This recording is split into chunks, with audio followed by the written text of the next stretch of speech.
Question number 22 तक हमारा हो गया था। ठीक है, 1 मिनट। अरे यार, 1 सेकंड रुक जाओ।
Sorry for the interruption.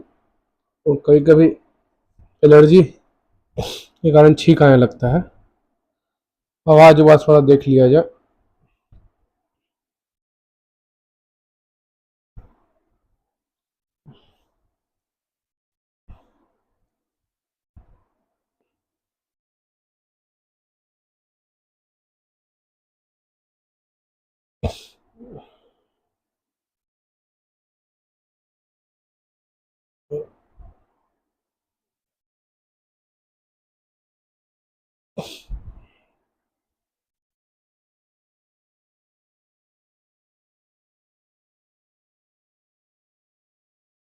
आवाज लग रहा है ठीक आ रहा है।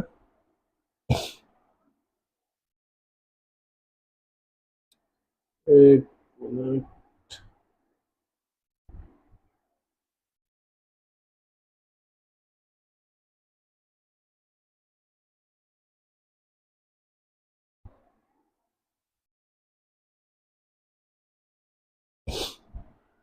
चलो, आवाज ठीक है अब।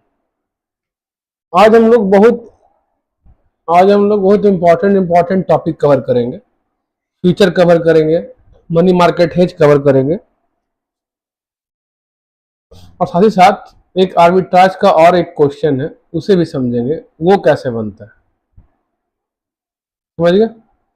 सबसे पहले तो हम लोग आते हैं अपना पुराना क्वेश्चन 23 नंबर पर। इस क्वेश्चन में एज इट इज कोई जान नहीं, मतलब सिंपली कोई जान नहीं। काफी इजी है, देखो कैसे सॉल्व होगा।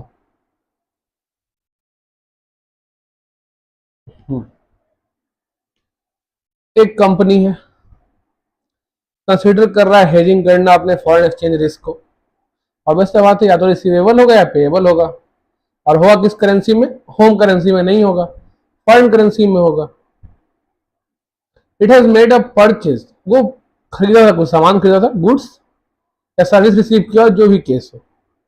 It has made a purchase on 1 July for which it has to make a payment this.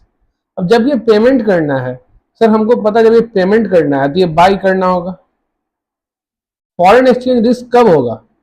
जब पेमेंट फॉरेन करेंसी में करना हो। इसका मतलब क्या हुआ? जैसे मेरे पास होम करेंसी होगा अपना, मेरा अपना होम करेंसी मेरे पास अवेलेबल होगा और हमें फॉरेन करेंसी उससे बाई करना होगा, तभी तो पेमेंट कर पाएंगे, तभी तो पेमेंट कर पाएंगे। The present exchange rate is ₹65। आज का जो एक्सचेंज रेट है वो 65 है। मतलब कहने का बात हुआ कि ₹65 पर डॉलर है। तो आज अगर पेमेंट करना होता, आज अगर पेमेंट करना होता तो 60,000 गुने 65, क्योंकि बेस करेंसी सेम है, डॉलर बेस करेंसी है। लेकिन पेमेंट आज तो करना नहीं है, पेमेंट कब करना है? दिसंबर 31, 2016 को। और उसके लिए हमको फॉरवर्ड कॉन्ट्रैक्ट का रेट दिया गया है। मतलब सर अगर हम फॉरवर्ड कर ले तो मेरा जो आउटफ्लो होगा रुपी का वो फिक्स हो जाएगा। तो अगर सर लोग फॉरवर्ड कॉन्ट्रैक्ट कर लेते हैं तो उस केस में रुपी आउटफ्लो कितना महीना हुआ? जुलाई, अगस्त, सितंबर, अक्टूबर, नवंबर, दिसंबर, 6 महीना। रुपी आउटफ्लो आफ्टर 6 मंथ क्या होगा अगर if forward cover is taken? अगर फॉरवर्ड कवर ले ले तो मेरा रुपी आउटफ्लो होगा वो होगा 60,000 इंटू 64। ये डॉलर बेस करेंसी है और इसी को कन्वर्ट करना है तो 60,000 गुने 64। कैलकुलेटर अपना खोल लेते हैं।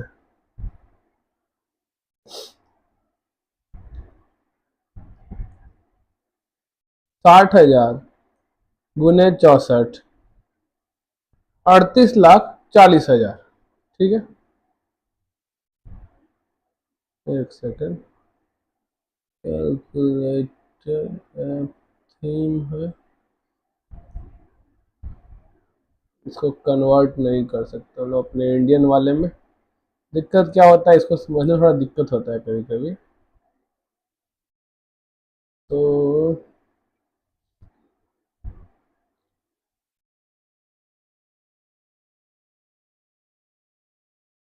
ठीक है, रहने दो ऐसे। 38,40,000 रुपया लगेगा। क्या इस चीज को समझने में कोई दिक्कत आया आपको? नहीं ना। अब क्वेश्चन आया कहता है लेकिन ये फॉरवर्ड कॉन्ट्रैक्ट करने के लिए, ये फॉरवर्ड कॉन्ट्रैक्ट करने के लिए the company will have to make a upfront premium of 2% of the forward amount purchase. तो फॉरवर्ड अमाउंट क्या परचेज हुआ है? सर फॉरवर्ड अमाउंट परचेज हुआ है $60,000 और इसके लिए रुपी कितना लगेगा? सर इसके लिए 38,40,000 रुपया लगेगा। इसका मतलब ये कॉन्ट्रैक्ट इंटर करने के लिए हमको 38,40,000 का 2% आज प्रीमियम देना होगा। तो प्रीमियम क्या देना होगा? तो 38,40 का 2% हम लोग निकाल लेंगे। सर 76,800 रुपया हमें आज प्रीमियम देना होगा अगर हमें ये कॉन्ट्रैक्ट इंटर करना है। तो अगर हमें ये कॉन्ट्रैक्ट, ये आउटफ्लो का कॉन्ट्रैक्ट इंटर करना है तो आज हमें 76,800 रुपया देना होगा। ठीक है, और ये 76,800 क्या मेरे पास होगा? नहीं होगा। ये तो क्लियर एजम्पशन है कि हमारे पास ये पैसा नहीं होगा। ये एजम्पशन के पीछे कारण क्या है मैंने आपको बताया था। कारण क्या है? कारण ये है कि वो मानता है अपॉर्चुनिटी कॉस्ट की तरह इसको। हो सकता है रियल लाइफ में ऑब्वियस 76,800 रुपया ना हो, ऐसा पॉसिबल नहीं है। कंपनी के पास 76,800 रुपया तो होगा ही होगा, लेकिन कंपनी आज 76,800 पे कर देगी इस कॉन्ट्रैक्ट को करने में। ये 76,800 तो कंपनी के पास से गया। अगर कंपनी के पास 76,800 रहता तो कंपनी क्या कमाती? Cost of the fund. तो कंपनी 12% कमाती, और क्योंकि कंपनी ने आज वो पैसा खो दिया तो कंपनी वो 12% नहीं कमा पाएगी। तो कंपनी का अपॉर्चुनिटी कॉस्ट क्या हुआ? तो एक हिसाब से अगर 76,800 कंपनी बोरो करे, ऐसा एज्यूम करे या ये फिर ये कहे कि कंपनी अगर ये कॉन्ट्रैक्ट करती तो 76,800 का आज पेमेंट करना पड़ता, आज पेमेंट करना पड़ता। ये 38,40,000 तो 6 महीना बाद पेमेंट करना है, लेकिन ये तो आज पेमेंट करना होता। अगर ये आज पेमेंट करना होता तो 6%, 12% क्या है पर एनम, तो 6% कॉस्ट ऑफ फंड होगा, मतलब इंटरेस्ट कर सकते हैं आप, वो बोरो करेगा, ये ऐसा अजम्पशन लिया जाता है। ठीक है, तो प्रीमियम पेएबल क्या होगा सर, इस फॉरवर्ड कॉन्ट्रैक्ट को करने में सर प्रीमियम पेएबल हो जाएगा 76,800। इस प्रीमियम पे सर इंटरेस्ट लगेगा कितना, 6% से, 6% से। ठीक है, इस पर सर लगेगा 6% से, अगर 12% पर एनम 6%, तो 76,800 का 6% कितना होगा सर, 4,608 रुपये। तो कॉस्ट ऑफ फॉरवर्ड कॉन्ट्रैक्ट क्या हो गया, कॉस्ट ऑफ फॉरवर्ड कॉन्ट्रैक्ट क्या हो गया सर, 76,800 प्लस 4,608, 81,408। आया समझ में, ये कॉस्ट ऑफ फॉरवर्ड कॉन्ट्रैक्ट हो गया। ठीक है सर, अपना क्वेश्चन क्या था, अपना क्वेश्चन सर हमको बाई करना था $60,000, जिसमें हमको इतना रुपया लगता अगर फॉरवर्ड कॉन्ट्रैक्ट कर ले। लेकिन सर सिर्फ इतना ही लगता सर, ये फॉरवर्ड कॉस्ट भी लगता है इतना, 81,408 रुपया। आया समझ में, 81,408 रुपया फॉरवर्ड कॉस्ट भी लगता। अब हमें क्वेश्चन कहता है कि एक्चुअल में क्या हुआ। ठीक है, हमने तो एक फॉरवर्ड कॉन्ट्रैक्ट कर लिया, वहां हमने फिक्स कर लिया कि मेरा रुपी का आउटफ्लो तो 38,40,000 ही होगा, समझ गए। लेकिन जब हम 31 दिसंबर 2016 को पहुंचे तो हमको पता चला कि उस दिन रेट 68 है। अगर रेट 68 है तो हमको फायदा हो गया। अगर रेट 68 होता और फॉरवर्ड कॉन्ट्रैक्ट नहीं किए होते तो मेरा आउटफ्लो क्या होता, जरा बताइएगा। तो 60,000 गुने 68, तो उस केस में सर मेरा आउटफ्लो 40,80,000 रुपया होता, 40,80,000 रुपया होता। अगर 40,80,000 रुपया होता तो हमको gain due to forward cover क्या हो गया sir, gain due to forward cover sir 40,80,000 minus 38,40,000, sir 2,40,000 का गेन हो गया। लेकिन एक और चीज है सर, इस गेन में से हमको पेमेंट, ये जो है मेरा ये क्या है, कॉस्ट ऑफ फॉरवर्ड कॉन्ट्रैक्ट, वो हमें माइनस करना पड़ेगा। तो उसको हम माइनस कर देंगे सर, 81,408। तो उसके बाद नेट गेन सर क्या बच जाएगा सर, नेट गेन क्यों कह रहे हैं सर, नेट गेन हुआ ना, नेट गेन कैसे निकलेगा, ये तो गेन हो गया, उसमें कॉस्ट में नेट गेन। इनफ्लो, ये क्वेश्चन आउटफ्लो का है, ध्यान रखना, ये क्वेश्चन क्या चीज का है, आउटफ्लो का है, समझ गए। हम लोग गेन कैसे आया सर, क्वेश्चन आउटफ्लो का है तो हमने गेन निकाला है उस बेसिस पे कि अगर ये कॉन्ट्रैक्ट नहीं करते तो क्या आउटफ्लो होता, और ये कॉन्ट्रैक्ट अगर कर लिए तो क्या आउटफ्लो हुआ, तो दोनों का डिफरेंस 2,40,000 का गेन हुआ। लेकिन इस कॉन्ट्रैक्ट को करने में हमको कॉस्ट ऑफ फॉरवर्ड कॉन्ट्रैक्ट लगा था, वो क्या लगा था, 76,800 का आपका प्रीमियम। और काहे कि ये पैसा हमारे पास होगा नहीं, या होगा भी तो अगर कहीं और इन्वेस्ट करते तो क्या कमाते, तो 4,608, समझ गए इंटरेस्ट। तो नेट गेन कितना आया, तो 240 माइनस 81,408, सर 1,58,592। ठीक है, ऐसे ही हम लोग इसमें करेंगे सर, इसमें करेंगे तो ये 62 रुपया है, दिख रहा है 62 रुपया है, ये कॉन्ट्रैक्ट 64 का है, क्वेश्चन मल्टीप्लीकेशन का है। ऑब्वियस सा बात है इस केस में हमको लॉस हो गया सर, क्यों, अगर हम फॉरवर्ड कवर नहीं करते, अगर हम फॉरवर्ड कवर नहीं करते तो सर मेरा उस केस में आउटफ्लो क्या होता, तो सर 60,000, 60,000 गुने 62, 60,000 गुने,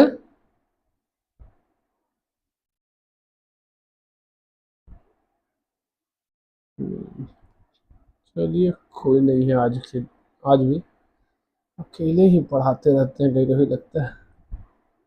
ठीक है, इस अच्छे कार्यों में समय लगता है, लगे रहिए। 60,000 गुने 62 रुपीज 37,20,000 का आउटफ्लो होता, लेकिन कॉन्ट्रैक्ट के कारण 38-40 पेमेंट करना पड़ेगा। क्योंकि 38-40 पेमेंट करना पड़ेगा सर, तो इस केस में हमको लॉस हो गया सर। अगर कॉन्ट्रैक्ट नहीं करते तो मेरा 37,20,000 का ही आउटफ्लो होता। सर हमको 1/20 का लॉस हो गया तो क्या सिर्फ यही 1/20 का ही लॉस हुआ? नहीं, साथ ही साथ सर ये फॉरवर्ड कॉन्ट्रैक्ट करने का कॉस्ट, ये भी तो लॉस हुआ मेरा, तो ये यहाँ पे ऐड हो जाएगा। ऑब्वियस सा बात है, गेन के केस में कॉस्ट माइनस और लॉस के केस में कॉस्ट प्लस, तो ये कितना हो गया सर? ये 2,01,400। इस केस में लॉस आ सकता है, क्यों सर? 65 है तो 1 रुपया का ही डिफर होगा, 60,000। और 81,408 का सर ये है, तो लॉस हो जाएगा, ऑब्वियस सा बात है। 1 रुपया डिफर कर रहा है ना, तो 60,000 का सर गेन हो जाएगा हमको। ये सर 81,408 का कॉस्ट था, तो सर हमको 21,408 का लॉस हो जाएगा। 21,000 फिर से रुक गया क्या?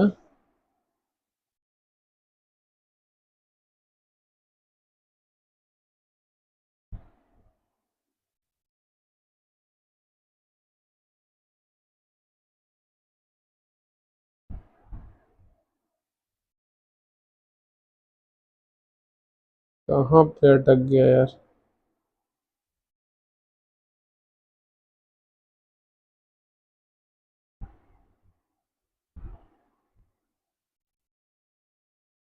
चल रहा है ना, ऐसा तो कोई है नहीं बोलने वाला।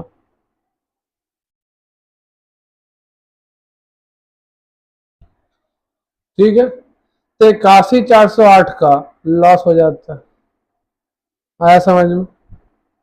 आइए देखते हैं। देख रहे हैं, पहले वाले केस में निकाल लिया हेजिंग कॉस्ट, उसको क्या नाम दिया उसने? Hedging cost. समझ गए? उसको क्या नाम दिया उसने? Hedging cost. हमने कहा कॉस्ट ऑफ फॉरवर्ड कॉन्ट्रैक्ट, उसने नाम दिया हेजिंग कॉस्ट। ठीक है,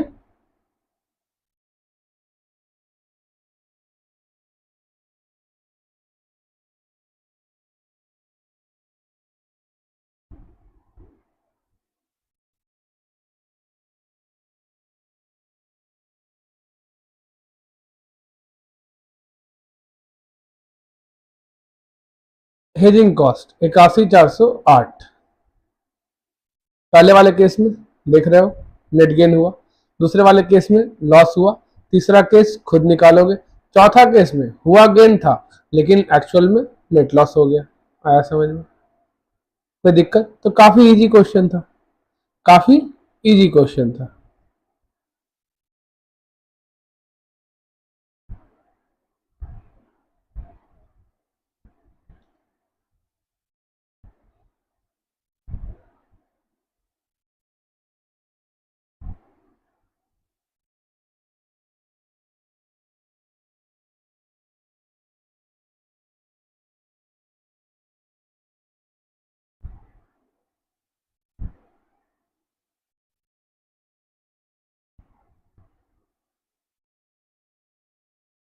ठीक है, अब आते हैं अपना क्वेश्चन नंबर 24। ये क्या कह रहा है?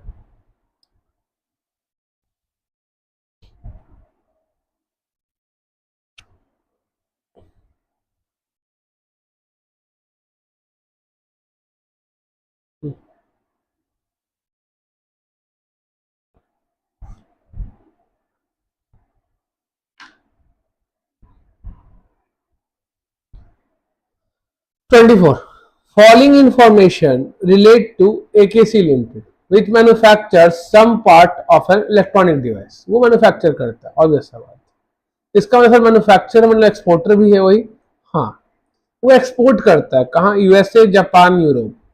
90 दिन के क्रेडिट टर्म पे, मतलब उसको जो पैसा रिसीव होगा उसको जो भी, चाहे वो येन हो, चाहे डॉलर हो, चाहे यूरो हो, वो रिसीव कब होगा?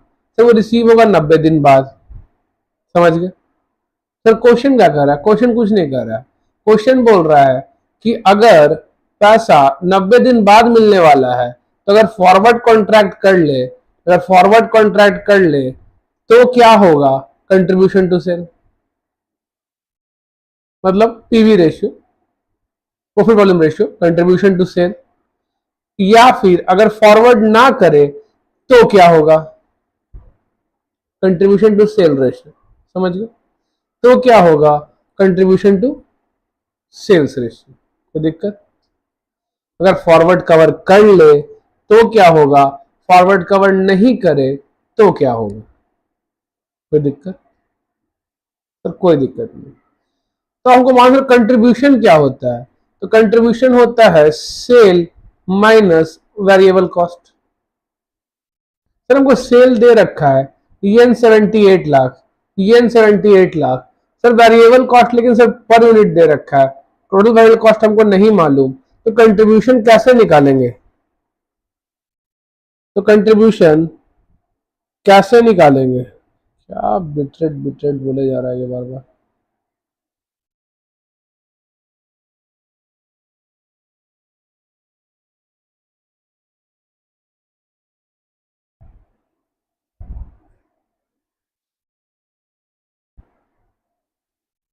तो कंट्रीब्यूशन कैसे निकालेंगे बताइए?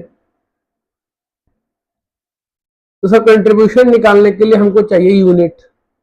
Variable cost sir per unit है, तो अगर हमको नंबर ऑफ यूनिट मालूम हो, नंबर ऑफ यूनिट मालूम हो, तो वेरिएबल कॉस्ट टोटल कितना हम निकाल सकते हैं, उसको सर सेल में माइनस कर देंगे तो हम निकाल सकते हैं कंट्रीब्यूशन क्या हुआ। सर कंट्रीब्यूशन निकल जाएगा, सेल्स हमको पता है, सर हम निकाल सकते हैं कि मेरा कंट्रीब्यूशन टू सेल रेशियो क्या है।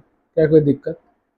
सर पहला काम क्या करें, हम बस एक को सॉल्व करेंगे, बाकी दो को आप सॉल्व करिएगा, अपने बाद में कर लीजिएगा जब भी समय मिलेगा। ठीक है? अब समझिए, पहला कोड सर येन पर रूपी, बेस करेंसी रूपी। डॉलर पर रूपी, सर बेस करेंसी रूपी ही है, ऑब्वियस सा बात है।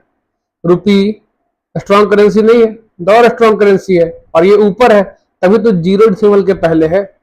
यहाँ रूपी स्ट्रॉन्ग करेंसी है, देखिए डिसिमल के पहले जीरो सर 2 है। ठीक है? वैसे ही यूरो के केस में रूपी कमजोर करेंसी है और यूरो नीचे नहीं है, देखिए जीरो डिसिमल के पहले। समझ में आ गया? तो सर कोड सब सही लिखा है, हाँ कोड सब सही लिखा है कि ये येन पर रूपी है, ये डॉलर पर रूपी है, और ये यूरो पर रूपी है। अब सर करना क्या है? अब करना क्या है? करना कुछ नहीं है, सबसे पहले तो हम लोग इसको कन्वर्ट करने वाला चीज है वो कर लेते हैं। समझ गए? सबसे पहला काम जो हमको पता है वो कर लिया जाए। क्या कहते हो? चलो,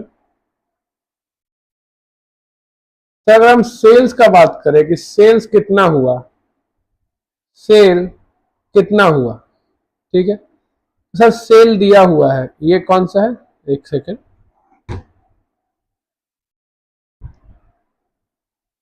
इसको बाहर निकाल लीजिए। सर ये जापान है, ये क्या है, ये यूएसए है, और ये क्या है, ये यूरोप है। ठीक है? सेल कितना है?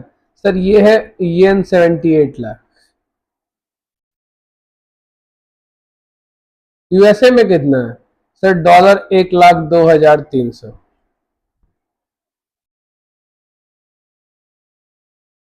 और यूरोप में कितना है? Sir euro 95,920। क्या ऐसे कैलकुलेशन से क्या मतलब है सर, ऐसे करके क्या फायदा? तो ध्यान दीजिएगा, ऐसे हम लोग इसलिए कर रहे हैं ताकि एक ही साथ सारा सॉल्व हो जाए। जापान का अलग से निकाले, यूएसए का अलग से निकाले, यूरोप का अलग से निकाले तो दिक्कत होगा, हमने एक साथ सबको लिख लिया। अब करना कुछ नहीं है सर, अगर येन बेस करेंसी होता, येन बेस करेंसी होता, sir base currency by, base currency by, by sir नहीं सर सेल करना है ना, हम सर एक्सपोर्टर हैं, हमको मिलेगा, उसका करेंगे क्या, उसको बेच देंगे, उसको बेच देंगे। Sir base currency sell bid rate. अब जाकर चेक करेंगे, क्या चेक करेंगे, क्या येन बेस करेंसी है, नहीं है ना, रुपी बेस करेंसी है।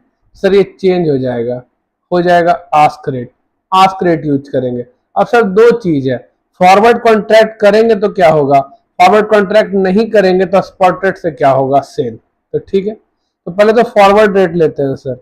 अगर फॉरवर्ड कवर ले लिए होते, अगर फॉरवर्ड कवर ले लिए होते तो उस केस में मेरा सेल क्या होता, सर आस्क रेट लेना है, फॉरवर्ड में आस्क रेट है सर 2.427,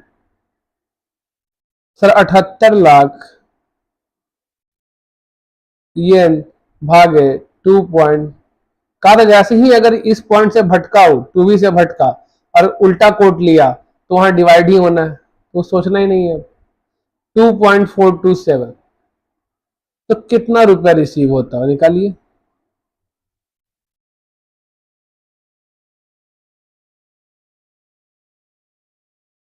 अठहत्तर लाख भागे 2.427, 32,13,844, 32,13,844।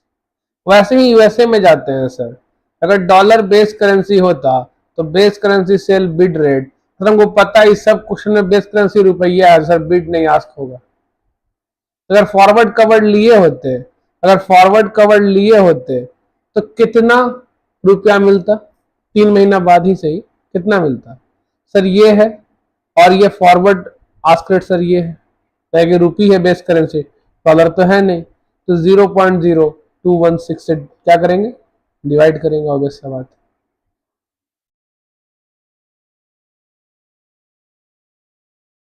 कितना आया,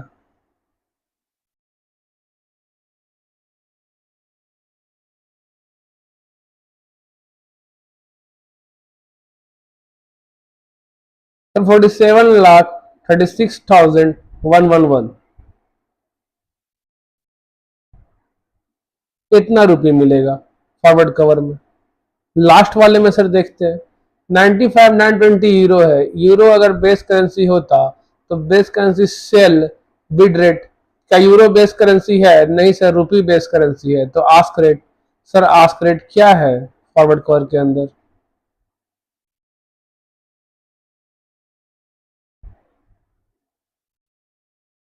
सर आस्क रेट है 0.0178, तो कितना रुपया मिलता बताइए।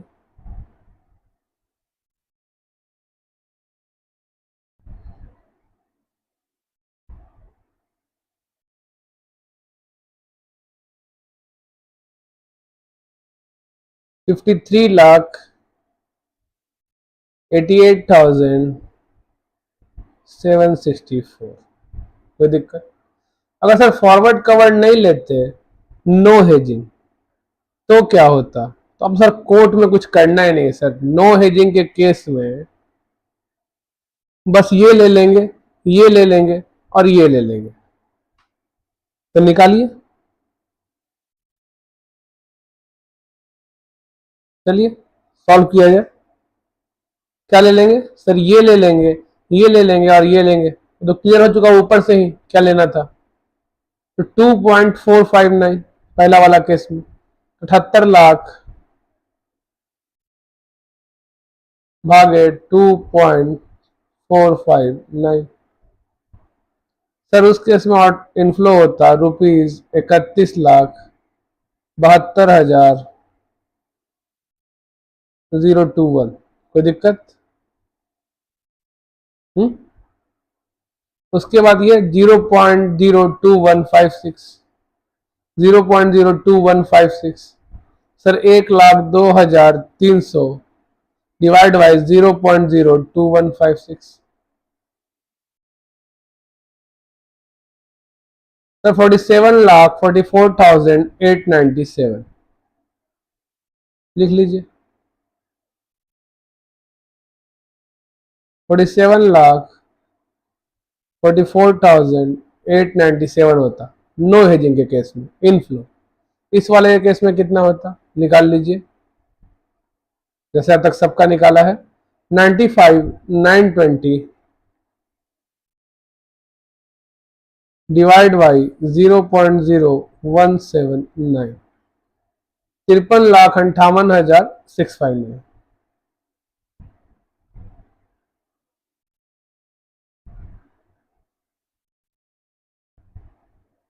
कोई दिक्कत? अब सर एक काम और करते हैं, टोटल रिसीट निकाल लेते हैं, फॉरवर्ड कवर के अंदर क्या होगा और नो हेजिंग के अंदर क्या होगा। तो निकालिए ना क्या होगा। तो सर पहले वाले केस में सर 32,13,844 प्लस 47,36,111 प्लस 53,88,764, कितना हुआ? 1,33,38,719। ठीक है,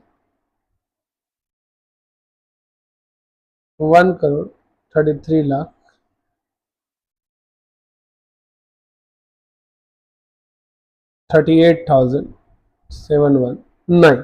पहले वाले केस में। सर नो हेजिंग के केस में क्या होगा, जोड़ लीजिए। 31, 72, 0, 21 प्लस 47, 44, 897 प्लस 53, 58, 659। सर यहाँ 1,32,75,577, 1,32,75,577। यही पे खाली क्वेश्चन था आपका, ठीक है, ये आपका बन गया, उसके बाद तो क्वेश्चन में जान ही नहीं था। अब देखिए टू बी कितना अच्छे तरीके से काम करता है। कितना सारा भी कोट आपको दे दिया हो, कितना सारा भी कोट आपको दे दिया हो क्वेश्चन के अंदर, कोई फर्क नहीं पड़ रहा टू बी को क्या करना है, समझ गए? कोई फर्क नहीं पड़ रहा टू बी को कि आपको क्या करना है।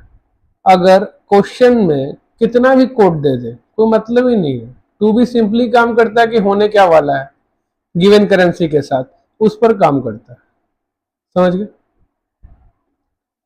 चलिए एक बार अपना जो टोटल सेल आया है उसको मिला लेते हैं।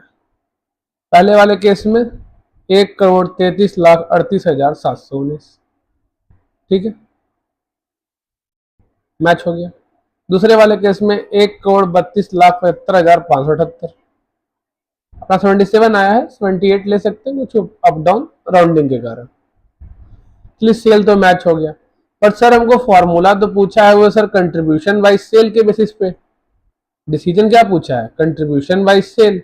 सर सेल तो मिल गया, फॉरवर्ड के अंदर क्या होगा और नो हेजिंग के अंदर क्या होगा ये तो पता चल गया, सेल तो पता चल गया, पर कंट्रीब्यूशन अभी भी नहीं पता है। तो कंट्रीब्यूशन सर कैसे निकाला जाए? तो कंट्रीब्यूशन निकालने का तरीका काफी सिंपल है। हमको सेल पता है, वेरिएबल कॉस्ट पर यूनिट पता है, बट नंबर ऑफ यूनिट नहीं पता है। तो आइए नंबर ऑफ यूनिट निकालते हैं। नंबर ऑफ यूनिट सोल्ड निकाला जाए। सर अगर जापान का बात करें, जापान का बात करें, किसका बात करें?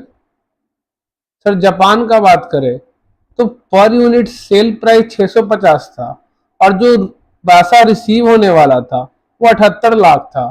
तो फॉर्मूला तो काफी सिंपल है बाबू, sale by sale price per unit, निकल जाएगा नंबर ऑफ यूनिट।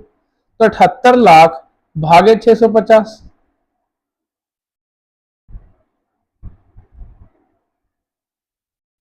12,000 यूनिट। अगर हम उसके बाद बात करें यूएसए का तो वहां पर कितना था सर? $10.23 और 1,02,300 का सेल। तो डिवाइड कर लीजिए, तो 1,02,300 का sale divide by $10.23, sir 10,000 unit, 10,000 unit.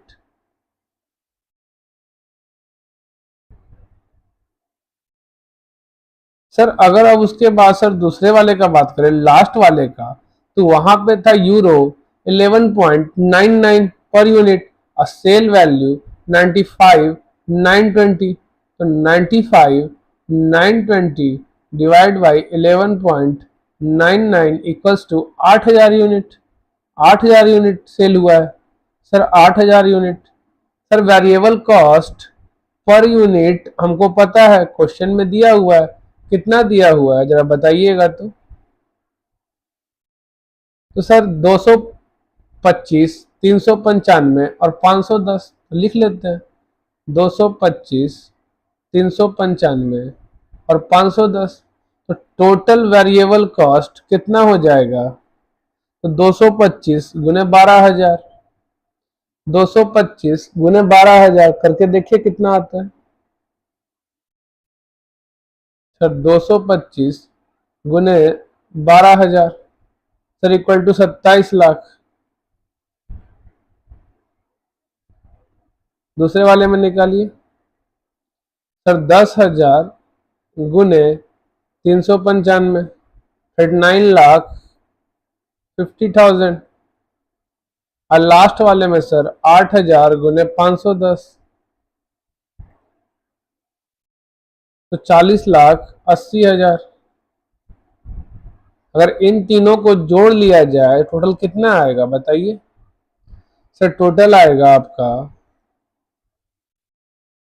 27 lakh plus 39,50,000 plus 40,80,000 equals to 1,07,30,000। 1,07,30,000।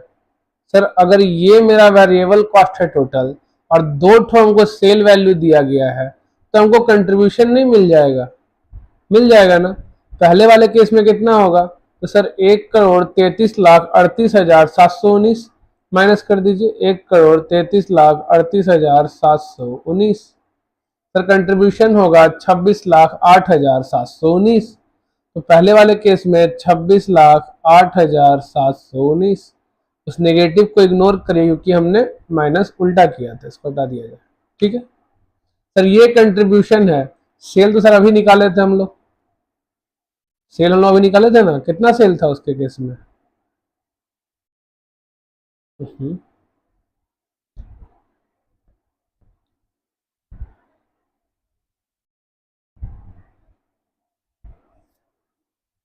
1,33,38,719, तो डिवाइड बाई 1,33,38,719।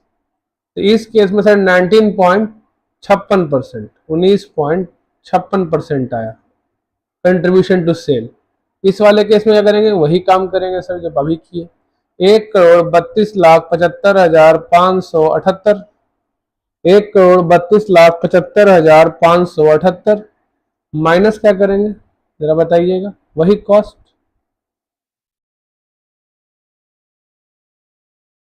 1,07,30,000 माइनस 1,07,30,000।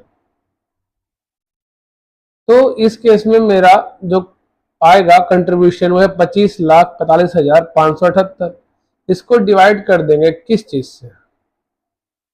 अपने 1,32,00,000, 1,32,75,578 से, 19.17%।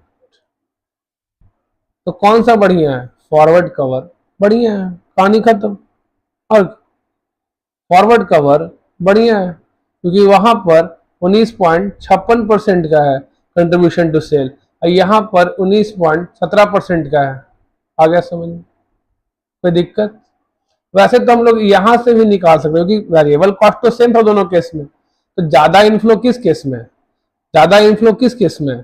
फॉरवर्ड करे केस में। तो ऑब्वियस सा बात है, वहां ही हमको गेन होना था, वहीं हमको फायदा होना था, क्योंकि जहां पर आपका इनफ्लो ज्यादा है और जब आपका आउटफ्लो फिक्स है, आउटफ्लो दोनों केस में फिक्स है, कितना होगा? 1,07,30,000। अगर आउटफ्लो फिक्स है तो जहां इनफ्लो ज्यादा होगा वही ना ज्यादा फायदेमंद होगा। क्या समझ आ गया समझ में? कोई दिक्कत कहीं भी?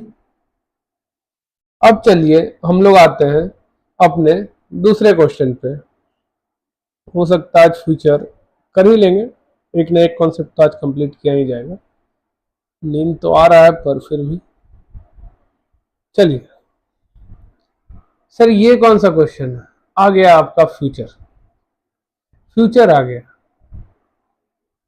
ये क्वेश्चन थोड़ा अजीब तरह का लग रहा है। हाँ, ये फ्यूचर का क्वेश्चन है और ये ऐसा ही आता है। अब फ्यूचर के क्वेश्चन में घुसने से पहले कुछ चीज समझा जाए। क्या समझा जाए, ध्यान से समझिएगा इन चीजों को। ये आपके फ्यूचर के क्वेश्चन को इतना इजी कर देगा, इतना इजी कर देगा कि आप सोच नहीं सकते। कैसे सर, देखिए समझिए पहले कॉन्सेप्ट को। एक होता है सर स्पॉट मार्केट। अब मैं आपको मार्केट समझा रहा हूं, रियल लाइफ में आपको काम भी देगा। सर एक होता है स्पॉट मार्केट, सर एक होता है फॉरवर्ड मार्केट, ठीक है, और सर एक होता है फ्यूचर मार्केट। अब इन तीनों में सर डिफरेंस क्या है? तो सर स्पॉट मार्केट कहता है, स्पॉट मार्केट कहता है कि आज आज कुछ भी बाय करो, कुछ भी सेल करो, मैं तुम्हें एक रेट देता हूं, वो रेट आपका फिक्स है, ठीक।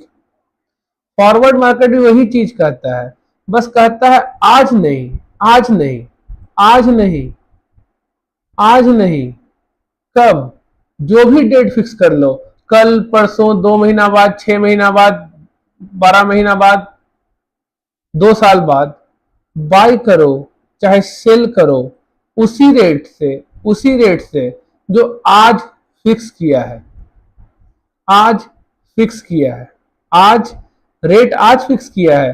पर बाई सेल कब करेगा? कभी भी करेगा, भविष्य में करेगा, फ्यूचर में करेगा। ये कहता है आज ही करो, जो करना आज ही करो, बाय करना आज ही करो, सेल करना आज करो, ये रहा रेट, कहानी खत्म। ये कहता है रेट आज ही फिक्स करेंगे, पर जो करना है वो आज नहीं करेंगे, भविष्य में करेंगे। आया समझ में? इन दोनों के साथ एक चीज कॉमन था कि दोनों केस में फिजिकल डिलीवरी, मतलब कहने का मतलब चाहे जो भी चीज हो वो फिजिकली डिलीवर होगा।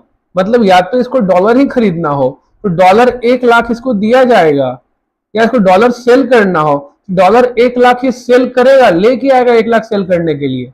इस क्वेश्चन में भी वही चीज है, वो डॉलर 1 लाख या तो बाई करे या सेल करे, उसको डॉलर 1 लाख लेके आना होगा, 1 लाख लेके आना होगा। समझ गए? तो इन दोनों मार्केट में एक चीज प्रॉब्लम था, वो था फिजिकल डिलीवरी। फिजिकल डिलीवरी क्या प्रॉब्लम था? Physical delivery. यहां पे आपको जो भी अमाउंट है वो पूरा लेके आना होता था, पूरा लेके आना होता था। चाहे आपको बाय करना या सेल करना हो, वो अमाउंट लेके आना होगा। समझ गए? तो लोगों ने सोचा एक ऐसा मार्केट बनाए,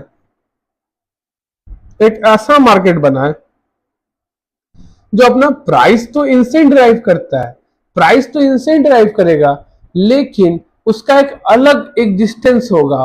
वो एग्जिस्टेंस क्या होगा? उसका एक अपना मार्केट होगा, अपना मंडी होगा। उस मंडी में उसका अपना रेट चलेगा, अपना रेट चलेगा। लेकिन वो क्या नहीं करेगा? वो फिजिकल डिलीवरी नहीं करेगा। आया समझ में? सर वो फिजिकल डिलीवरी नहीं करेगा तो वो क्या करेगा? सर वो बस गेन और जो लॉस होगा ना मार्केट के अंदर, उसी को देगा। अगर गेन हुआ ट्रांजेक्शन में तो आपको गेन दे देगा, अगर लॉस हुआ ट्रांजेक्शन में तो आपसे लॉस मांग लेगा। आया समझ में? आपको गेन दे देगा, लॉस ले लेगा। समझे?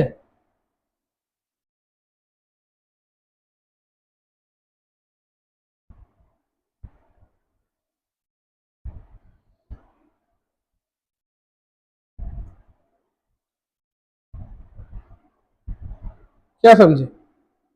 अगर गेन हुआ उस ट्रांजेक्शन में जहां पे वो फिजिकली डिलीवरी नहीं करेगा, आपको 1 लाख डॉलर लेके नहीं आना है, आपको 1 लाख डॉलर लेके नहीं आना है। सौदा ये भी भविष्य में कर रहा है, काम ये भी फ्यूचर में करेगा, लेकिन आपको 1 लाख लेके नहीं आना है। वो कहेगा रेट आज ही फिक्स करेंगे, रेट आज ही फिक्स करेंगे, रेट का फिक्स करेंगे, रेट आज ही फिक्स करेंगे, और उस दिन जो रेट होगा उससे कंपेयर करेंगे। अगर गेन हो गया तो गेन तुमको दे देंगे, अगर लॉस हो गया तो लॉस तुमसे ले लेंगे, बस इतना ही काम करेंगे। ये 1 लाख जो तुमको खरीदना या बेचना था, ये 1 लाख जो तुमको खरीदना या बेचना था, उसके लिए तुम अपना स्पॉट मार्केट में वापस जाओ, खरीदो बेचो, बाय करना है बाय करो, सेल करना है सेल करो। यहां पे जो गेन लॉस होगा बस उससे हमको मतलब है। आया समझ में? ये अपना एक मंडी बनाया, क्या बनाया? अपना मंडी। और वहां कहा इस सब से कोई मतलब नहीं है, 1 लाख लेके आने की जरूरत नहीं है बाबू, हम बस अपने दिमाग में बैठा लिए, मान लो कि कॉन्ट्रैक्ट किया कि 100 रुपया, 100 रुपया पर डॉलर पे, ठीक है। और कॉन्ट्रैक्ट हुआ बाई का, कॉन्ट्रैक्ट हुआ काची का? बाई का, कि बाई करना है कितना? बाई करना है $10,000। तो वो $10,000 जो बाई करना है वो उस दिन बाई स्पॉट में ही करेगा। यहां क्या होगा? अगर उसने 100 पे फिक्स किया, क्योंकि बाई किया है, बाई ध्यान रखना, बाई का फायदा कब होगा? अगर ये 102 हो जाए, अगर ये 102 हो जाए तो ये कहेगा अगर ये 102 हो गया उस दिन, 102 हो गया मान लो उस दिन, तो 2 रुपया गुने 10,000 कर देगा और बोलेगा ये लो 20,000 रुपया और चुपचाप घर चले जाओ, तुम्हारा गेन हो गया। लेकिन यही अगर 98 रुपया होगा तो बोलेगा लाओ 20,000 रुपया और चुपचाप घर चले जाओ। आया समझ में? जितना भी, अब समझे दूसरा कॉन्सेप्ट, दूसरा कॉन्सेप्ट क्या है? जितना भी बाई पोजीशन होता है ना, जितना भी बाई पोजीशन होता है वो बढ़ने पे फायदा होता है, वो बढ़ने में फायदा होता है। मतलब अगर मैंने 100 पे फिक्स किया तो अगर 102 हो जाए, 103 हो जाए, 104 हो जाए तो मुझे फायदा है। और जितना सेल पोजीशन है ना, जितना सेल पोजीशन होता है ना, वो घटने में फायदा होता है। अगर मैंने 100 फिक्स किया तो 98 हो जाए, वो 96 हो जाए, 97 हो जाए, 94 हो जाए तो गेन होगा। लेकिन अगर वही बढ़ जाए तो लॉस हो जाएगा। क्यों? ऑब्वियस सा बात है, तुमने कोई चीज बाई किया, कोई चीज बाई किया, उसको बेचना कितना चाहोगे? महंगा पे चाहोगे, महंगा पे चाहोगे, तो स्क्वायर ऑफ द पोजीशन कहता है उसको। आज बाई किया कल सेल होगा। यही से ही फ्यूचर काम करता है। वो मानता है कि तुम आज फिक्स किया रेट ना 100, बाई किया ना, चलो बाई मान लिए, अब कल क्या होगा? स्क्वायर ऑफ होगा, सेल हो जाएगा, मानेगा वो। सेल किस पर होगा? उस दिन जो रेट रहेगा फ्यूचर का, उस ये अपना रेट निकालता है, अपना रेट निकालता है, अपना कैलकुलेशन निकालता है। वो रेट का डिराइव वो भले स्पॉट से करता है, डिराइव करेगा स्पॉट से, तभी तो नाम है डेरिवेटिव, तभी तो नाम है डेरिवेटिव। डिराइव करता है किससे? स्पॉट से। आया समझ में? ये अपना मार्केट बना रखा है। यहाँ पे जो गेन लॉस होगा बस वो तुमको दे देगा, अपना जो 1 लाख बाई सेल करना है, जाओ ना यार अपना स्पॉट मार्केट में जो करना है करो। यहाँ जो गेन हुआ और लॉस हुआ वो जैसा क्वेश्चन हो, अगर क्वेश्चन इनफ्लो का है, ऑब्वियस सा बात है, अगर क्वेश्चन इनफ्लो का है तो गेन ऐड हो जाएगा और लॉस माइनस होता है। अगर क्वेश्चन आउटफ्लो का है तो लॉस ऐड होगा, गेन माइनस होगा। तो ये तो मैथमेटिकल चीज है, इसमें क्या समझना है? ये चीज समझ में आया? सबसे इंपॉर्टेंट ये चीज है। लोग कंफ्यूज है, सर एस माइनस एक्स करेंगे कि एक्स माइनस एस करेंगे, एकरे में कंफ्यूज रहता है। ये कंफ्यूज क्या होते हो? अगर बाई पोजीशन है तो बढ़ने पे फायदा होगा, कहानी है खत्म। अगर मेरा पोजीशन बाई है तो बढ़ेगा तो फायदा होगा, अगर वही मेरा पोजीशन सेल है तो गिरेगा तो फायदा होगा। अरे आज बेच दिए महंगा कोई चीज तो गिरेगा तभी ना फायदा होगा। अगर ये बढ़ जाए तो बाई करना पड़ेगा महंगा पे हमको। तो जितना बाई, एकदम इस बात को तो कंठस्थ बांध लो। क्यों? अगर ये चीज याद रह गया ना कि एस माइनस एक्स और एक्स माइनस एस का जो पागलपन करते हो, इसे छुटकारा पा जाओगे, इससे छुटकारा पा जाओगे। आज तो हम लोग एक ही क्वेश्चन कर पाएंगे फ्यूचर का, ये बुक में एक ही क्वेश्चन है, लेकिन आईसीआई ने और भी जो क्वेश्चन दिए हैं सर्टेन टाइम पे एग्जाम में, एमटीपी में, वो हम लोग कल निकाल के करेंगे, ठीक है। और तब देखना कैसे काम करता है और कितना मजा आता है, कितना इजी कॉन्सेप्ट है फ्यूचर मार्केट, कितना इजी क्वेश्चन है, सोच नहीं सकते उतना इजी क्वेश्चन है।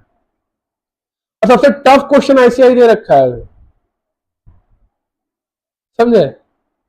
तो आज टफ को ही समझ लेंगे, टफ को ही क्लियर कर देंगे और उसके बाद समझेंगे इजी वाला बाकी दिन, मैंने कल, बाकी दिन नहीं कल।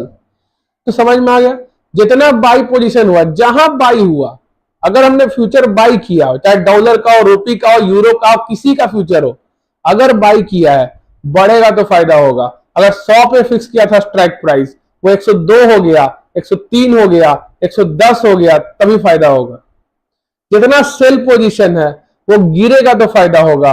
अगर 100 पे फिक्स किया था स्ट्राइक प्राइस तो 98 हो जाए, 96 हो जाए, 97 हो जाए, 94 हो जाए, तब फायदा होगा, अन्यथा क्या हो जाएगा, लॉस। अगर 101 हुआ तो लॉस, 103 हुआ तो लॉस। लेकिन इस केस में अगर 99 हुआ तो लॉस, अगर 94 हुआ तो लॉस, लेकिन 101 हुआ तो गेन। जितना बाय पोजीशन है बढ़ने पे फायदा, जितना सेल पोजीशन है गिरने में फायदा। ये किसी भी मार्केट में काम करता है। तुम स्पॉट में देखो, अगर तुम कुछ चीज बाई करते हो, स्टॉक मान लो, स्टॉक बाई की रिलायंस का, अरे बढ़ेगा अब प्राइस तभी ना फायदा होगा, गिर जाएगा तब फायदा होगा, नहीं ना। समझ में आ गया।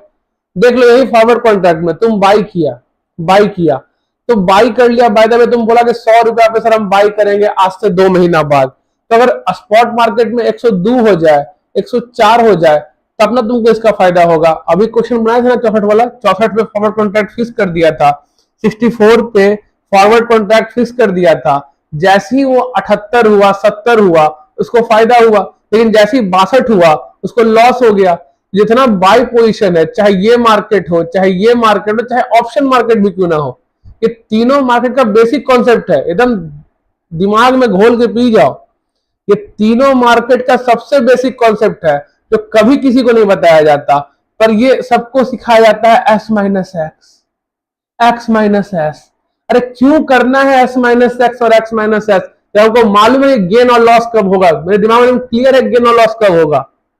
मेरे दिमाग में जब ये चीज क्लियर होगी गेन कब होगा, लॉस कब होगा, हम सीधा रेट देख के बता सकते हैं कि इस वाले केस में गेन हुआ है, इस वाले केस में लॉस हुआ है। अब जब क्वेश्चन बनाएंगे इस चीज को देखेंगे, आप देखिए कितना इजी होता है। सर गेन या लॉस एस माइनस एक्स और एक्स माइनस एक्स करेंगे, बाई किए तो सर एस माइनस एक्स होगा, और सेल किए तो एस माइनस एक्स होगा, स्ट्राइक प्राइस माइनस फॉरवर्ड होगा। कोई मतलब ही नहीं, कोई मतलब ही नहीं। अगर ये कॉन्सेप्ट ध्यान में है, अगर मैंने बाई पोजीशन लिया था तो बढ़ेगा तभी फायदा, और सेल पोजीशन लिया था तो गिरेगा तभी फायदा, अन्यथा क्या हो जाएगा, लॉस। इन्वर्स कर देंगे, बाय पोजीशन लिया था गिर गया तो लॉस, सेल पोजीशन लिया था बढ़ गया तो लॉस। अपने स्ट्राइक प्राइस से, कहां से, अपने स्ट्राइक प्राइस से, अपने एक्सरसाइज प्राइस से। समझ गए। अब आते हैं क्वेश्चन पे। समझो क्वेश्चन क्या कह रहा है। क्वेश्चन कह रहा है कि एक इंडियन एक्सपोर्टर है, जैसे ही बोला इंडियन एक्सपोर्टर, उसको मतलब ये पैसा क्या करना होगा, मिलेगा, मिलते क्या करेगा, सेल, मिलते क्या करेगा, सेल। तो अगर सेल करने का बात है सर, तो हमको दिया हुआ दो चीज, एक तो फॉरवर्ड मार्केट दिया हुआ है और सर एक फ्यूचर मार्केट दिया हुआ है। वहां पे कुछ कॉन्ट्रैक्ट साइज नाम का चीज लिखा हुआ है, वो क्या है उसको भी समझेंगे। अब बात आता है कौन सा है सर, 1 मंथ भी है, 3 मंथ भी है, 1 मंथ भी है, 3 मंथ भी है। सर बाबू अगर 1 अप्रैल 2015 को रिसीव होने वाला है, समझना, ड्यू टू रिसीव ऑन 1 अप्रैल 2015, ये डाटा 1 जनवरी का है। मतलब 1 जनवरी को ये आदमी पहुंचा है मार्केट में और बोल रहा है कि फॉरवर्ड मार्केट का यूज करे कि फ्यूचर मार्केट का यूज करे। ठीक है, तो पहले वो चीज तो फॉरवर्ड मार्केट का यूज करे। कितना महीना का डिफरेंस है 1 जनवरी और 1 अप्रैल में, सर 3 महीने का डिफरेंस है। अगर इसमें 3 महीने का डिफरेंस है तो ये तो इरेलेवेंट हो गया टोटली, चाहे फ्यूचर का हो चाहे इसका हो। स्पॉट से कोई हमें मतलब होता नहीं है। कब कब सेल करना है सर, 3 महीना बाद सेल करना है, तो इससे भी क्या मतलब है। तो बचा क्या मेरे पास सर, ये बच गया, ये बच गया और ये बच गया है। अब तो सबसे पहले अगर फॉरवर्ड कवर ले लेता, अगर फॉरवर्ड कवर लेता तो कितना इनफ्लो होता सर, $10 करोड़ मिलने वाला था। ठीक है, 1 10 100 100 लाख 10 लाख, सॉरी $1 करोड़ मिलने वाला था। अगर $1 करोड़ मिलने वाला था, और अगर हम सर बात करें कि डॉलर अगर बेस करेंसी होता, सर को डॉलर बेस करेंसी सेल करना था, बिड रेट होता। सर इस क्वेश्चन में डॉलर बेस करेंसी नहीं है, कैसे कर सकते हैं सर, यहाँ तो यूज किया है वर्डिंग का। अरे ये तो पता है डॉलर स्ट्रॉन्ग करेंसी है, डॉलर स्ट्रॉन्ग करेंसी अगर नीचे होता तो ये डिसिमल के पहले 0 नहीं होता, 1 2 3 4 5 6 7 8 होता। इसका मतलब ये क्या लिखा हुआ है, डॉलर पर रुपी, डॉलर पर रुपी। इसका मतलब सर यहाँ भी क्या लिखा हुआ है, यहाँ भी डॉलर पर रुपी लिखा हुआ है। तो सर फ्यूचर, सर फॉरवर्ड में तो कोई दिक्कत नहीं है हमको कि base currency sell bid rate लेते अगर डॉलर बेस करेंसी होता तो, डॉलर बेस करेंसी नहीं है सर, रुपया है, तो इसका मतलब सर अब आस्क रेट लेंगे। सर जब आस्क रेट लेंगे तो हमको एक चीज पता है कि हम लोग डिवाइड कर देंगे। और यार मेरा पीडीएफ है होके बंद हो गया।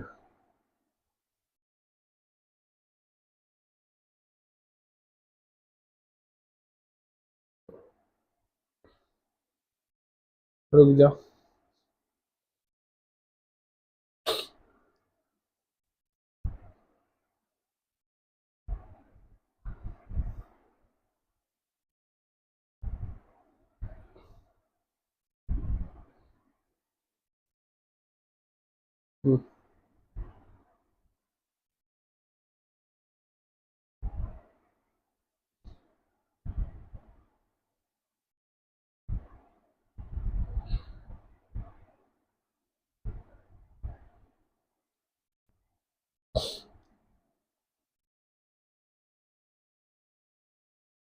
सर डॉलर बेस करेंसी लेते तो base currency sell bid rate होता, डॉलर बेस करेंसी है नहीं तो sir base currency sell bid rate नहीं सर आस्क रेट होगा, लेना पड़ेगा हमको।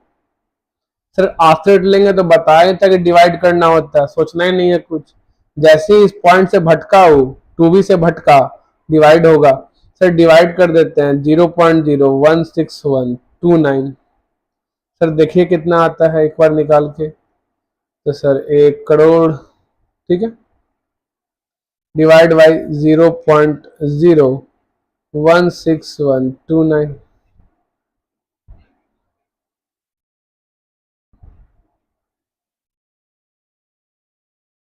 इक्वल्स टू, सर आया इतना रुपया होता, कितना रुपया होता सर, 62 करोड़ 0001,240।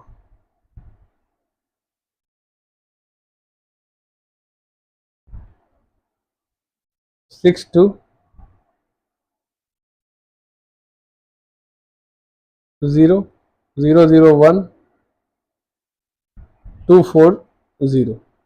सर ये रुपी का इनफ्लो होता, ये रुपी का इनफ्लो होता अगर फॉरवर्ड कवर ले तो अब मुझे बताना है कि फ्यूचर में क्या होता।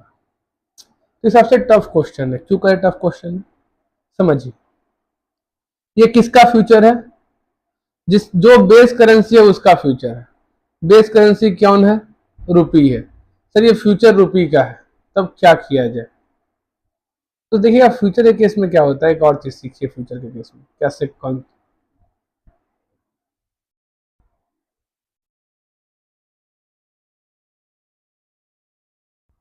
हाँ देखिए, अगर क्वेश्चन फ्यूचर का हो, जैसे यहाँ पे क्या करना था हम, बताइए जरा। सर यहाँ पे हमको करना था, अब ठीक है, एक सेकेंड एक सेकेंड।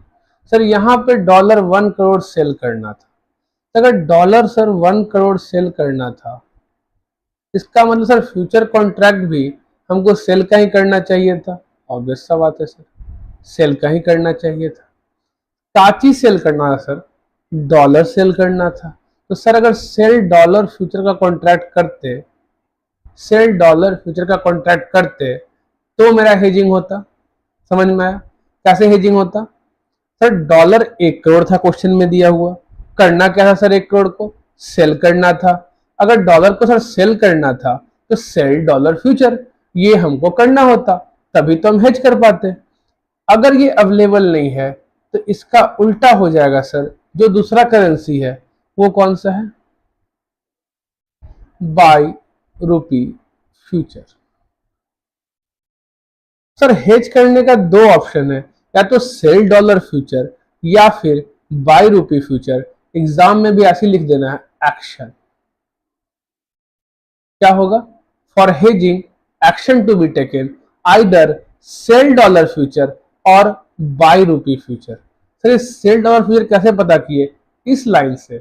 करना क्या था, $1 करोड़ सेल करना था तो हम फ्यूचर भी सेल कर देंगे। पर फ्यूचर सेल कब करेंगे, अगर डॉलर ही बेस करेंसी हो तो। ठीक है, अभी बताया था ना कि जिसका बेस करेंसी है उसी का वो फ्यूचर माना जाएगा, जिसका बेस करेंसी है उसी का वो फ्यूचर माना जाएगा।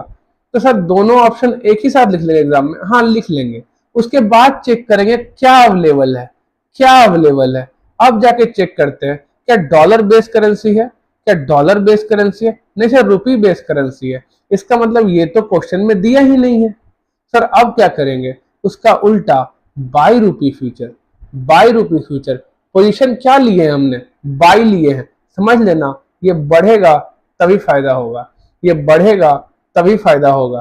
क्या समझ गए सर, किस रेट से किससे बढ़ेगा, ये स्ट्राइक प्राइस है, इससे बढ़ेगा तभी फायदा होगा, ये स्ट्राइक प्राइस है, इससे बढ़ेगा तभी फायदा होगा। सर ये तो फर्स्ट स्टेप हो गया एक्शन, ठीक है, कोई स्टेप नहीं है, ध्यान रखना है बस।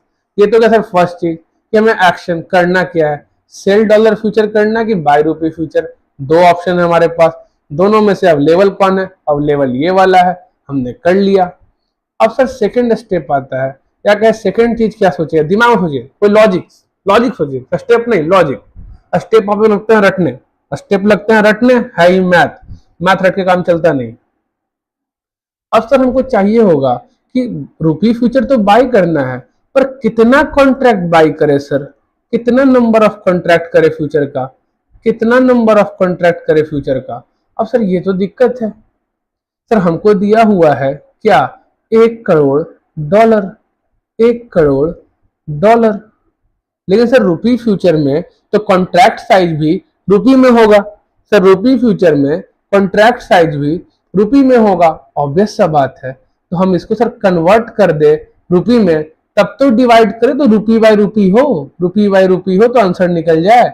अभी अगर डिवाइड कर दे कॉन्ट्रैक्ट साइज से, अभी अगर डिवाइड कर दे, कॉन्ट्रैक्ट साइज क्या होता है, मतलब अगर एक फ्यूचर कॉन्ट्रैक्ट करेंगे तो इतना रुपए का हेजिंग हो जाएगा, ठीक है, इतना रुपए का हेजिंग हो जाएगा। सर अभी अगर डिवाइड कर दे तो ये कोट बन जाएगा सर, कोट बन जाएगा ना, डॉलर पर रूपी बन जाएगा सर अभी डिवाइड कर दे। और हम लोग फिर भी लिख लेते हैं सर 2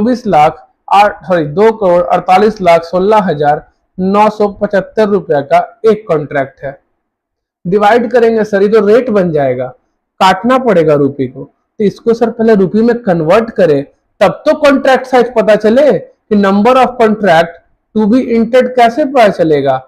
ऊपर वाले को सर रूपी में कन्वर्ट कर दे, या तो सर ये डॉलर का ही फ्यूचर अवेलेबल होता तो डॉलर में कॉन्ट्रैक्ट साइज होता, अगर डॉलर में कॉन्ट्रैक्ट साइज होता तो हम सिंपली डॉलर से डिवाइड कर देते, डॉलर कट जाता, कॉन्ट्रैक्ट नंबर निकल जाता।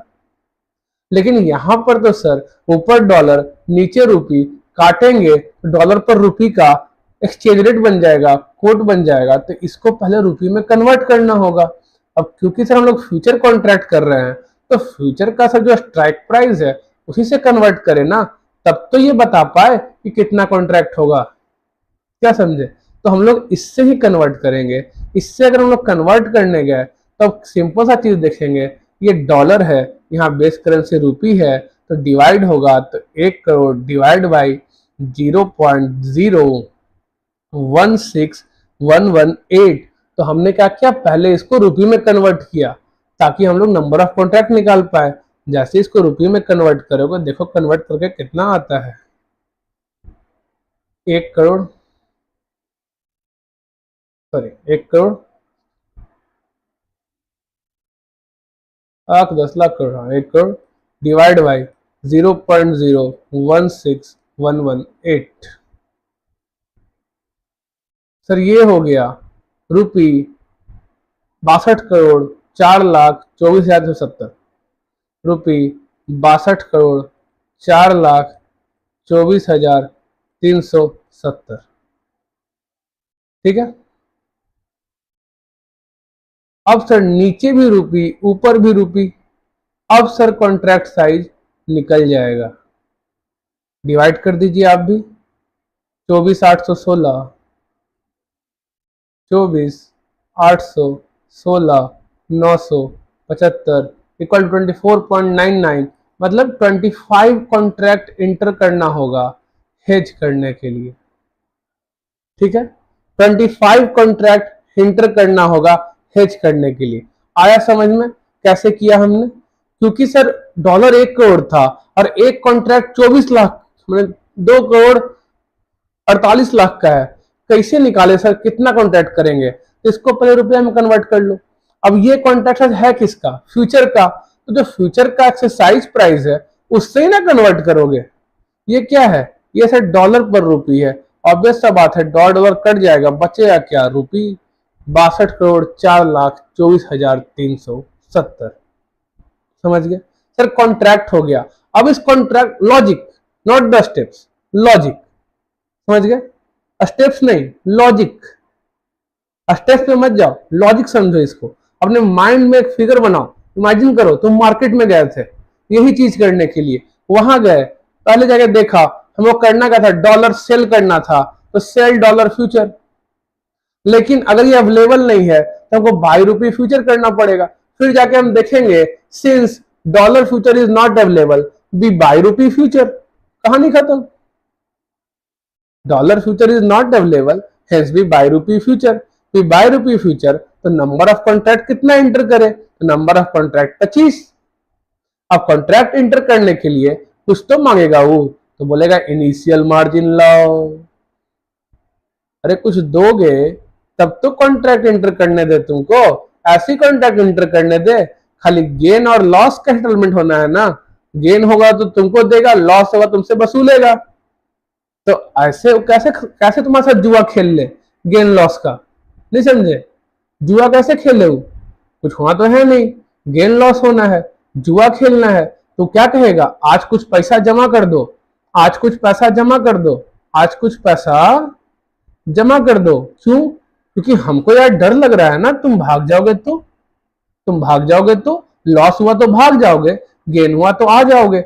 ऐसा ऑप्शन के लिए ऑप्शन अवेलेबल है कि गेन हुआ तो आ जाओ, लॉस हुआ तो भाग जाओ, उसके लिए ऑप्शन है। मैं ऑप्शन नहीं हूं, मैं फ्यूचर मार्केट हूं।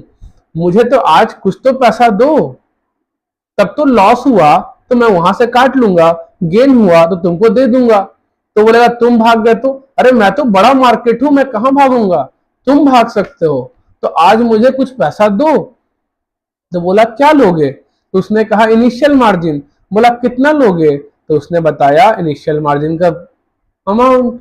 बोला 1 महीना वाला को भूल जाओ, लेकिन 3 महीना वाला क्या है, 22,500। तो 22,500 ये किसके लिए होगा, एक कॉन्ट्रैक्ट के लिए, एक कॉन्ट्रैक्ट के लिए। तो 25 कॉन्ट्रैक्ट के लिए कितना रुपया लग जाएगा, या फिर टोटल 22,500 है, बताओ। देखो आंसर में ये समझ लो। हाँ,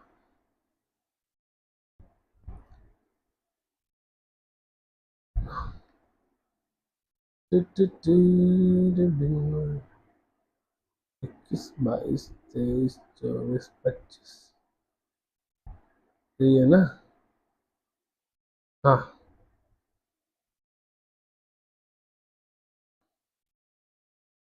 देखो कितना लिया, आया समझ में। वो तो एक कॉन्ट्रैक्ट का बताया है ना मार्जिन, ध्यान रखना, वो मार्जिन कितना का है, एक कॉन्ट्रैक्ट का है। अब सब बात है, क्वेश्चन कैसे बता दूं 25 कॉन्ट्रैक्ट का मार्जिन ये है। कभी क्वेश्चन ये कह सकता है कि 25 कॉन्ट्रैक्ट का मार्जिन ये है, क्वेश्चन को क्या मालूम कितना कॉन्ट्रैक्ट करना है। तो क्वेश्चन एक कॉन्ट्रैक्ट का मार्जिन दिया है, ये ध्यान रखना, भूलना मत एग्जाम में। तो कितना रुपया लग जाएगा सर, तो इस कॉन्ट्रैक्ट को इंटर करने के लिए आज तुमको वो इतना रुपया मांग रहा है, ठीक है। और ये रुपया तुम्हारे पास ऑब्वियस सा बात है अवेलेबल नहीं होगा। यही तो क्वेश्चन एजम्पशन है कि हमारे पास कुछ भी अवेलेबल नहीं होता है, यहां भी अवेलेबल नहीं है, तो ये रुपया हम क्या करेंगे, बोरो करेंगे। और अगर हम ये रुपया बोरो करेंगे तो एक चीज आएगा, और वो है इंटरेस्ट रेट 7% पर एनम, 3 महीना के लिए। तो कितना इंटरेस्ट लग जाएगा, तो इंटरेस्ट ऑन इनिशियल मार्जिन क्या होगा। अब सवाल आता है सर, सवाल लास्ट में आएगा वो, कि ये अमाउंट जुड़ेगा या घटेगा कि नहीं घटेगा, बाद में बताएंगे। अभी तो 5,62,500 का इंटरेस्ट क्या होगा वो निकाल लो, 7% से 3 महीने के लिए।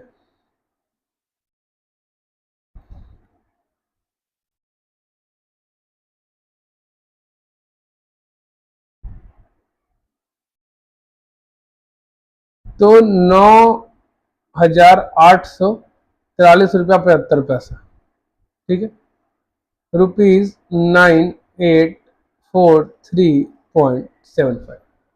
अब मैंने सर एक कॉन्ट्रैक्ट तो इंटर कर लिया, ये पैसा दिया, कॉन्ट्रैक्ट इंटर कर लिया, अब 3 मंथ पीरियड खत्म हो गया यहाँ पर, ठीक है, 3 मंथ पीरियड एंड्स। उसके बाद सर हमको ये इंटरेस्ट पे करना होगा, कोई दिक्कत? और क्या करना होगा सर? अब गेन या लॉस निकालना है। अब गेन या लॉस निकालना है ना, गेन या लॉस। सर ये एक आउटफ्लो होगा, हाँ ये एक आउटफ्लो होगा, उसमें कुछ नहीं सोचना है, ये आउटफ्लो होगा नो डाउट, ये आउटफ्लो होगा नो डाउट। तो अब क्या करें सर? अब कुछ नहीं, गेन या लॉस निकालना है। तो अब तो सर हमको पता ही है कि गेन लॉस कैसे निकालेंगे बताइए। हमारा पोजीशन क्या था सर? बाई। हमने इंटर कितना पे किया था? 0.016118। सर बाई पोजीशन था, अगर इससे एक्सीड किया होगा तो गेन होगा। तो फ्यूचर मार्केट को ये 1 अप्रैल को स्पॉट रेट ये है, ये सर स्पॉट मार्केट का है, इसको हटाइए ना। फ्यूचर का रेट क्या है? फ्यूचर अपना रेट बताएगा ना, कहा था ना उसका अपना रेट होगा। वहां पे सर ये रेट है 0.016134, 16134। सर बढ़ गया सर, गेन हुआ है, बाय पोजीशन गेन हुआ है। सिंपली लिखेंगे गेन ऑन फ्यूचर कॉन्ट्रैक्ट। क्या समझे? Gain on future contract. कितना गेन हुआ है सर? x माइनस एक्स कुछ नहीं करना है सर, अब सीधा हमको पता है गेन हुआ है। तो 0.01 बड़ा डिजिट इधर रहेगा, बड़ा वाला इधर रहेगा, 0.016134 माइनस 0.016118। सर एक कॉन्ट्रैक्ट में कितना गेन होगा? सर एक कॉन्ट्रैक्ट का वैल्यू क्या था? 24,816,975। सर एक कॉन्ट्रैक्ट पे इतना गेन हो जाएगा। सर 25 कॉन्ट्रैक्ट पे कितना होगा? अब सवाल आता है कि सर ये जो आप कर रहे हैं, ये फाइनल आंसर रुपी में आएगा कि डॉलर में आएगा? तो ये क्या था बाबू? डॉलर पर रुपी। ये क्या था? डॉलर पर रुपी। ये क्या था? रुपी। अब सॉल्व करोगे तो 0.016134 माइनस 0.016118, यही ना था? देख लो 0.016118 ही था ना? हाँ 0.016134। तो ये क्या आया? 0.4016, 0.4016। ये क्या है सर? ये है बाबू डॉलर पर रुपी, ऑब्वियस सा बात है। लिख लो ऐसे, डॉलर 0.0000016 पर रुपी इंटू क्या है बाबू? रुपी 24,816,975 गुने 25। रुपी से रुपी कट जाएगा ना, तो ऊपर आंसर में क्या बचेगा? डॉलर बचेगा। तो गेन सर डॉलर में निकलेगा? हाँ डॉलर में निकलेगा। ऐसे भी जब भी तुम उल्टा फ्यूचर करोगे, मतलब जो बेस करेंसी है, जो हमको चाहिए था, पहला प्रेफरेंस क्या था? Sell dollar future. अगर वो अवेलेबल होता तो आंसर अपने आप वो देता रुपी के अंदर, ठीक है। पर अगर उसका उल्टा हो जाए तो हमेशा आंसर उल्टा ही आता है, पर वो याद रहता नहीं एग्जाम में, कंफ्यूज होना है। तो उससे अच्छा क्या है, इसे यदि कोटे लिख दे, क्या लिख दे? Dollar 0.0016 by rupee into rupee 2481, rupee dollar बचेगा। सिंपली याद रहेगा, कुछ करना ही नहीं है। ऐसे अगर कर लिया तो आंसर में डॉलर आएगा कि रुपया आएगा, ये रटना है ही नहीं। बाई पे गेन होगा कि लॉस होगा, कब गेन होगा कब लॉस होगा, कुछ रटने की जरूरत नहीं है, बच्चे रटते हैं इसको।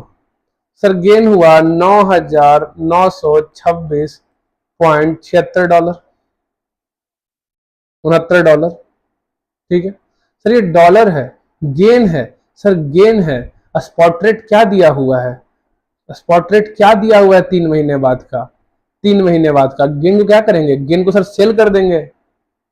अगर यहाँ बिड आस्क दिया होता तो सर डॉलर अगर बेस करेंसी होता तो सेल करते, तो बिड रेट लेते, ऐसे कर लेते। तो सर बेस करेंसी डॉलर नहीं है, रुपी है, ऑब्वियस सा बात है, तो आस्क रेट लेते, ऐसे कर लेते। अगर बिड आस्क दिया होता तो ऐसे करते, नहीं दिया तो वह बहुत अच्छा है, इजी होता है क्वेश्चन। तो सर ऐसे तो सर कन्वर्ट करना है बस, हाँ कन्वर्ट कर दीजिए। क्या करिएगा, इसको रुपये में कन्वर्ट करने के लिए गेन को डिवाइड करिएगा। कितना डिवाइड करिएगा बताइए, तो दिया हुआ है सर स्पॉट रेट, क्योंकि अब तो फ्यूचर में तो जो गेन लॉस होना तो हो गया, फ्यूचर का कहानी यही खत्म। फ्यूचर का कहानी क्या हुआ, गेन हुआ, लो अपना पैसा जाओ, लो अपना पैसा जाओ, और अपना मार्जिन मनी भी लेके जाओ, क्योंकि तुम्हारा गेन हुआ है तो मार्जिन मनी भी लेके जाओ। ठीक है, तो इसमें निकालिए कितना हो जाएगा, 0.016136। स्पॉट रेट क्या है उस दिन, 0.016136, 0.016136 डिवाइड बाई 0.016136। तो ये सर हमको गेन हो गया रुपी 6,15,195। हाँ, ये हमको फ्यूचर कॉन्ट्रैक्ट पे गेन हो गया। ये मेरा फ्यूचर कॉन्ट्रैक्ट पे इंटरेस्ट कॉस्ट है। ठीक है, अब आते हैं फाइनल स्टेप पर। सर मेरे पास 3 महीना बाद मिलेगा तो $1 करोड़, उसका क्या करें। $1 करोड़ जो 3 महीना बाद मिलने वाला है उसका क्या करे, तो उसको बोलता है कि स्पॉट रेट पे कन्वर्ट करो ना, उसको स्पॉट रेट पे कन्वर्ट करो ना। कितना है, 0.016136 कन्वर्ट कर लो। तो sell $1 crore at the rate कितना है, 0.016136। तो कितना हो जाएगा सर,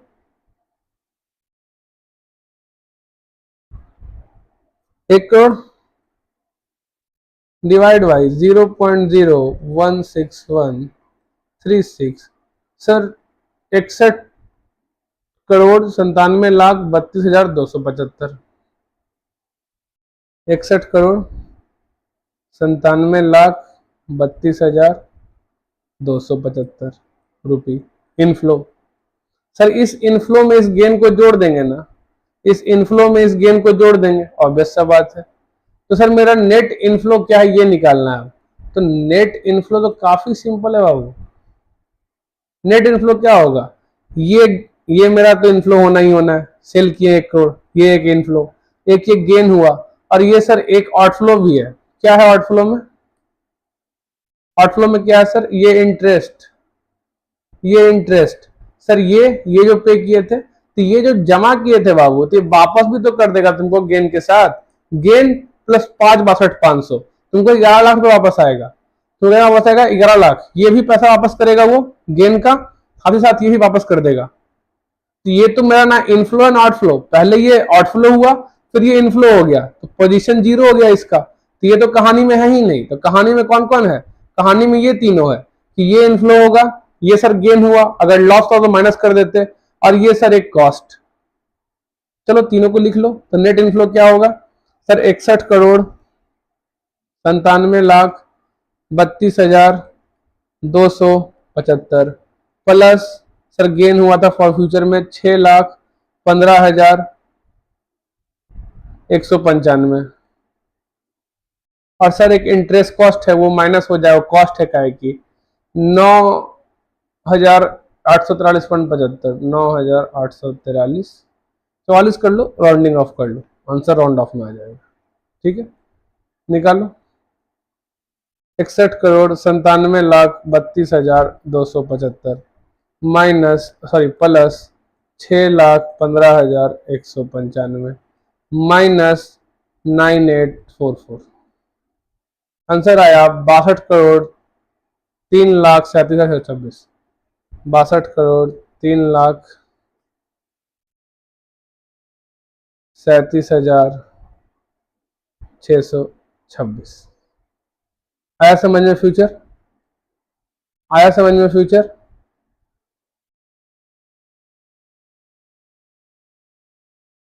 6,20,00,000 सॉरी 62,03,37,627, अपना 626 आया है, एकदम मैच कर गया। कि क्या कहानी लिखा उसको भूल जाओ, जो बताया उसको याद रखो। फॉरवर्ड में ये होगा, अगर हेजिंग ना करे तो क्या होगा, तो स्पॉट रेट क्या था 0.16136, डिवाइड कर दो, ये जो तुम्हारा निकाले हो यहां पर, यही तो होगा, यही तो होगा। आया समझ में? फ्यूचर के टाइम जो कन्वर्ट किया था हमने 1 करोड़ को, क्योंकि उसको तो कन्वर्ट तो करना ही था ना लास्ट में। फ्यूचर का तो खाली गेन लॉस का खेल था, गेन लॉस क्या होगा कॉन्ट्रैक्ट किया जो, बाकी तो 1 करोड़ हमको क्या करते उसका सेल तो करना ही था उसको। तो स्पॉट सेल जो हुआ था फ्यूचर के टाइम, वही तो रहेगा ये। समझ में आया? तब खुद बताओ कौन अच्छा है। तो दिख रहा है कि फॉरवर्ड अच्छा है, सॉरी फ्यूचर अच्छा है, दिख रहा है ना? आगे समझ में? कितना इजी है समझे फ्यूचर। ये सबसे टफ क्वेश्चन था फ्यूचर का, इससे इजी आएगा आगे। सबसे टफ क्वेश्चन था फ्यूचर का, समझ गए? हाँ, इस बुक में नहीं है, दूसरे बुक सब में है, क्वेश्चन बैंक्स में है और इधर उधर है। मैं उसको समराइज करके एक साथ रख के सारे क्वेश्चन को बताऊंगा, ठीक है, कल। तो ये था तुम्हारा फ्यूचर। कोई दिक्कत? सर कोई देख ही नहीं रहा तो दिक्कत उसको होगा। कल जब देखो या कभी भी देखो तो फ्यूचर में कोई दिक्कत हो तो पूछ लेना, समझ गए? अब फ्यूचर तो खत्म हो गया, 26, 27, 28 करेंगे हम लोग कल। इसके पहले हम लोग एक और कॉन्सेप्ट को समझेंगे, थोड़ा मनी मार्केट है आज ज्यादा हो जाएगा, छोड़ दिया जाए उसको क्या। कल हम लोग फ्यूचर पे पूरा काम कर लेंगे, उसके बाद हम लोग फिर next day money market hedge को समझेंगे। आज के लिए हम लोग यही पे एंड करते हैं, काफी रात हो चुका है, ठीक है। और कोई देख रहा होता तो थोड़ा मुझे भी प्रोत्साहन मिलता, लेकिन इतनी रात से कोई देखता नहीं है, तो ठीक है, आज के लिए यहीं पे रोकते हैं। चलिए,